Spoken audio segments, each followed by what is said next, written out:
Hi everybody, Adrian Pass here, Yes, and Bridget, hello. and welcome to number 322 in Sounding the Shadows.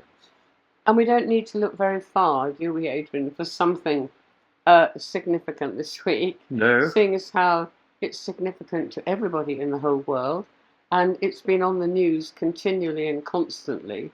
Yeah. Um, and some people have had an extraordinary experience, and some people have looked at a load of clouds and not managed to see much. We sat in the garden for some time, looking towards where we thought the sun might be, and nothing happened at all. Well, I gather that's one or two people's experience because it was just too cloudy. But it is an extraordinary thing, isn't it? And absolutely extraordinary. And I was fascinated to think back, Adrian, to the last one and to the fact that we had a poem written by a friend of ours in which it was called Eclipsed by the Eclipse. And it was all about the fact that the telescopes, the machinery, everything that was being talked about was man's amazing scientific achievements, and how incredible it was. And there wasn't so very much about the wonder and the extraordinariness of the eclipse last time, certainly in the UK anyway. That's been a And bit then different this this time, week, very hasn't it? Yeah. different. Yes, how would you?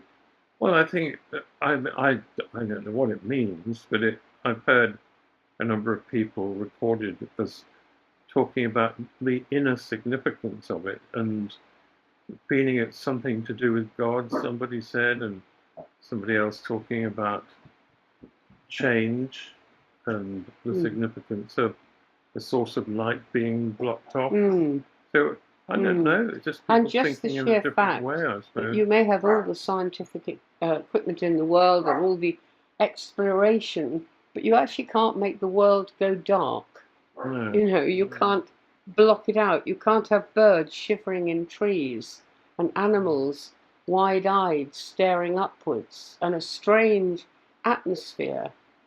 I I actually I love the fact that for many people it just got in between all the all the things we think of as achievement and grown-upness and all the rest of it. It isn't. It even though it's happened a few times in our lifetime, it's still an odd phenomenon. Well, I think it's only happened twice. Suddenly, people are talking about the light of the sun, and people were saying that if you wear these glasses to protect yourself from the sun, which you always must, as everyone kept saying, you only see a millionth of the power of the sun. And I was talking to somebody today because there was a lot of talk about colanders. And I said this to my daughter. I said, for our grandson to be able to watch it, I said, you need a colander. And she thought I said calendar and was totally bemused for a while. But with this colander, what it ends up is you have a piece of white card as well. And then through the colander, the sun creates the image of the eclipse on your card. It's all become much more otherworldliness. That's not the right word, but do you know what I mean? No, it does Bigger have and other. a different feel to it. Yeah. Yeah. Oh, And of course, you've had to write a limerick. well, I thought I should celebrate this week. The only thing you have to think about after you've heard it is that the last word of this limerick can be spelt in two different ways. And it goes like this. The cross, cried the devil, such fun. My work on this planet is done. Said God, please believe he can never achieve a total eclipse of the sun. So there we are. And I think you want to just leave that there, don't you? Yes, I do. And we also had an email this week, didn't we, which is interesting. Well, we were talking about these songs, weren't we? Things that somehow, either music or whatever, can get through the cracks. And one person was saying that she doesn't quite necessarily feel that with hymns and repetitive choruses, which often seem to be labouring a point yes. until you give in. I thought that was a very good way of putting it. But, and that actually yes, they songs, go on and on until you give in and say, popular yeah, songs. all right. Yeah, all right. Okay, then. I accept. No, but I mean, making the point about popular songs, she was talking about the Bobby Gentry song, which had affected her a long For time those ago. who weren't listening. Oh, it was the Ode to Billy Joe. But interestingly, she was talking about how for her, she had this very clear idea in the song, and we won't bang on about this song again, but in the song, there is something thrown off the bridge that Billy Joe then jumps from.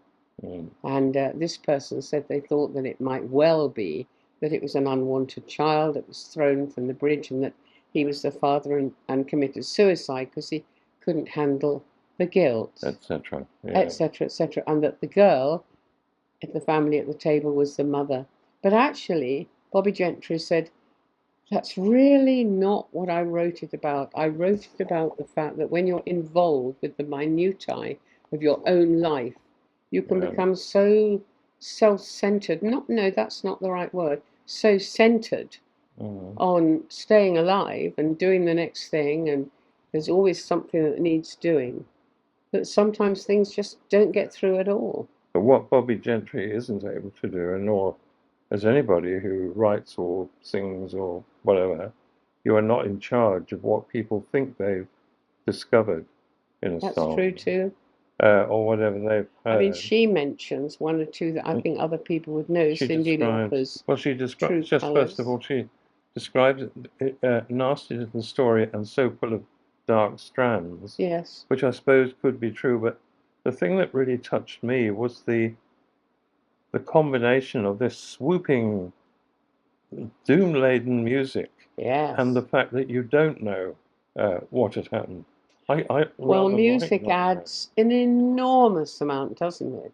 I mean, we only have to think of things if we're watching a film or something on TV, and the music starts getting very dark, and part of me thinks, I think I'll go and make a cup of tea now, because I know that something horrid is going to happen. Nasty thing coming around the corner music. But the point that she was making was, why is it that these type of songs, and she does mention a couple of songs, I mean, she mentions Bridge Over Troubled Water. And Cyndi Lauper's True Colours. Yeah, and says they were so significant at certain times in her life. And do you believe God can reach us through such experiences? I don't know what you think. I mean, I absolutely love the song Time After Some Time. I love the version that we had of Eva Cassidy singing it. Yeah. It's not a Christian song, but there's something about some of those words. He'll pick me up time after some time. And I think, well, that's the God that I think over the many years I've come to believe in.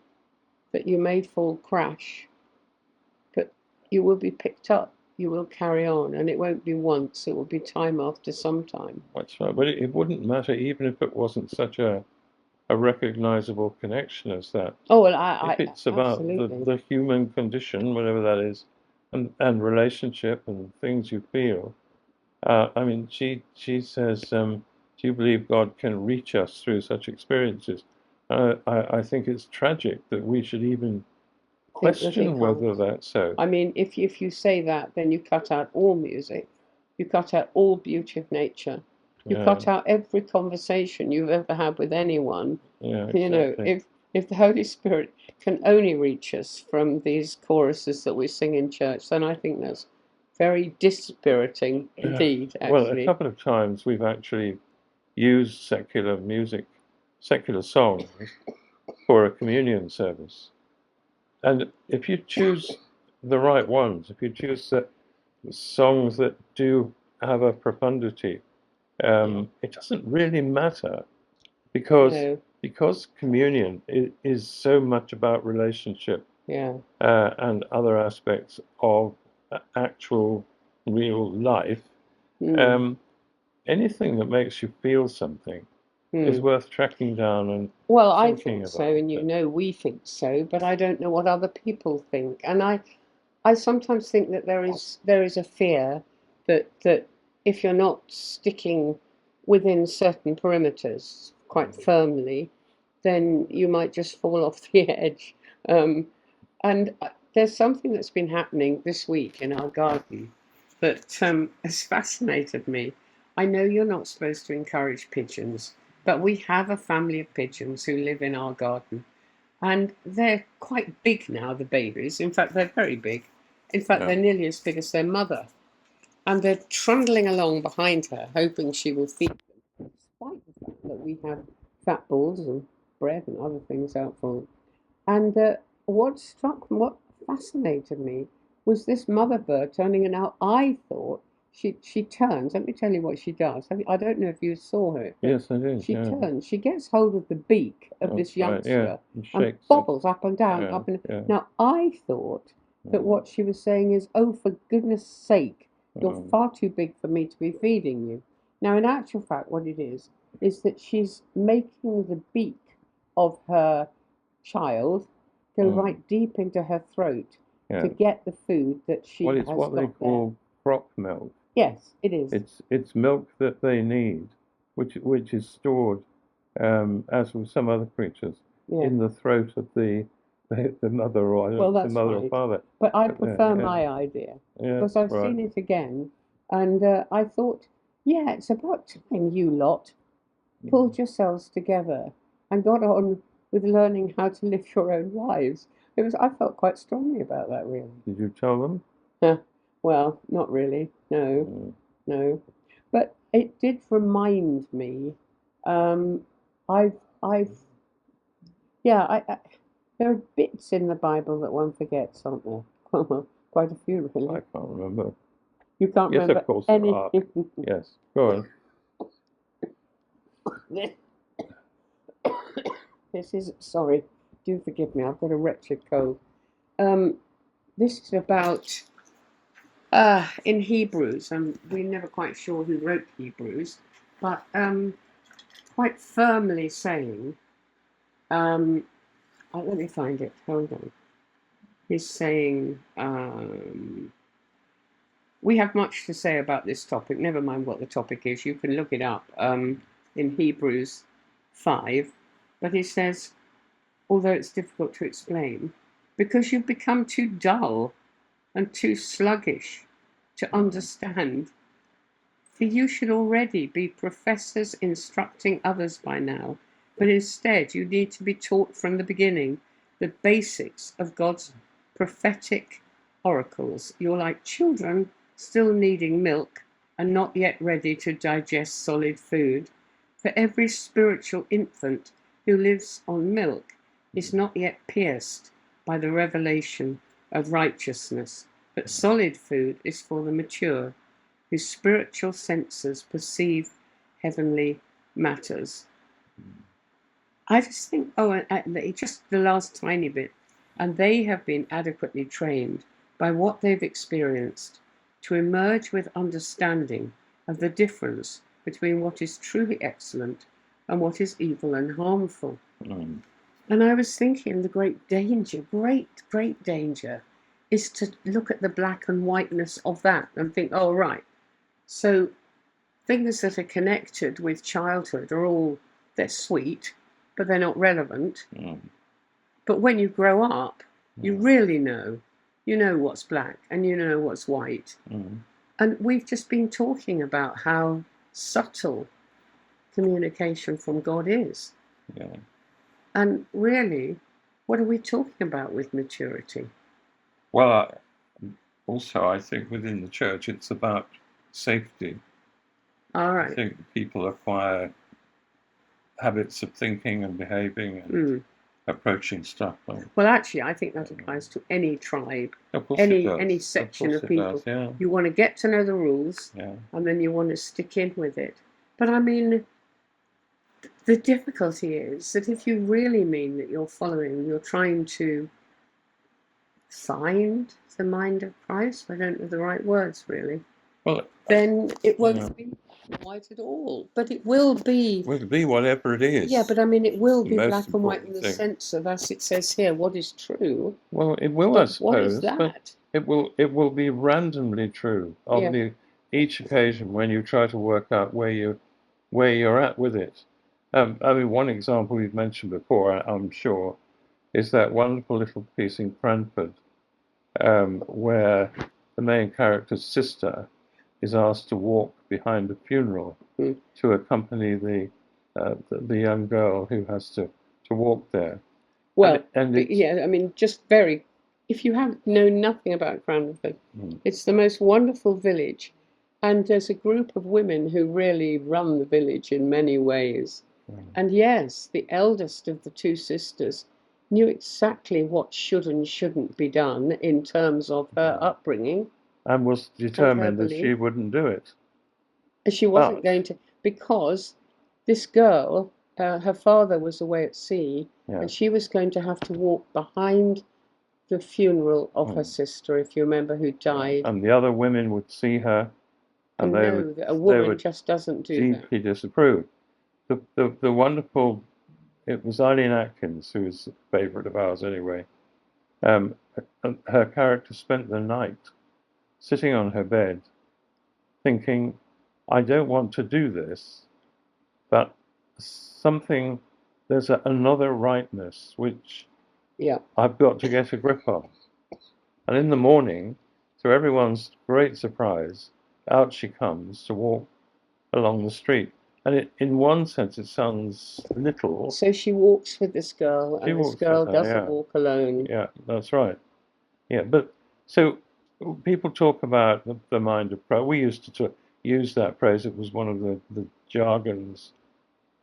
All it means is that you are always faced with choices. Yeah. And when you default to allowing what's always happened before, or what somebody told you, or what you read somewhere. That isn't maturity, is it? No, it isn't. That's what No, exactly. the writer of Hebrews is saying.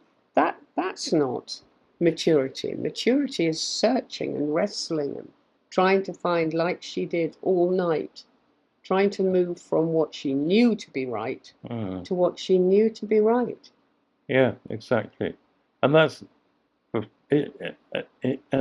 everybody, it's a huge struggle quite often to do that. And I'd reckon that it takes practice, but which we don't talk about much in the church, that when you're faced with a choice, you really look at it and you practice going in the direction that looks as though it actually is the rightest one of all the ones you think might be right, and go for it. Yeah. And allow the vulnerability that we've talked about with the eclipse. You know, you can't actually look at the sun. You have to wear funny glasses or look through a colander or make a pinhole camera, which is another way you can do it, because the sun is too bright, too unbelievable, too hot, too magnificent. It creates everything that otherwise, what would it be? We have those seconds of darkness, the idea of living in darkness. And coming back to the last line of your limerick, it wasn't wiped out. There was no total eclipse of the sun. Yeah. I must say, it becomes more and more significant as I get older. And I think, for instance, when I'm unkind to somebody, say you, sometimes, not that often, but every now and then, I have a choice about whether to make it all right or not. And throughout the time when I'm not doing that, I'm bereft because I know I've gone into the darkness. Or with any other situation that crops up. So there is a level of reality. I mean, it's all being sound rather difficult to handle, but a level of reality about morality that is not just about working out the 10 things you can do and the 10 you can't, all that stuff.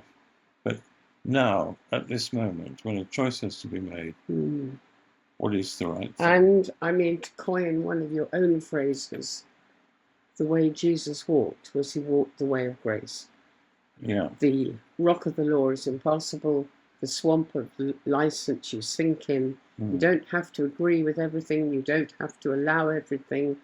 But neither do you have to stand on the rock of the law. It won't get you anywhere. You won't get through it. And finding that way of grace is the biggest challenge. But that, I'm quite sure, is what the writer of Hebrews was talking about maturity. I'm sure. And, because so many other places they talk about if you're not being kind to each other, that's right, if you're not being, if you're not putting other people first, if you're not accepting that you're part of a body, significant, but so are every other bit of the body, then you're not following the way of grace at all, really. And I mean, that definitely applies to me sometimes. So, anyway, it'd be great to hear what you think about this. Yes, you can untie this knot for us and tell us what we're talking about. Thank you. Bye-bye.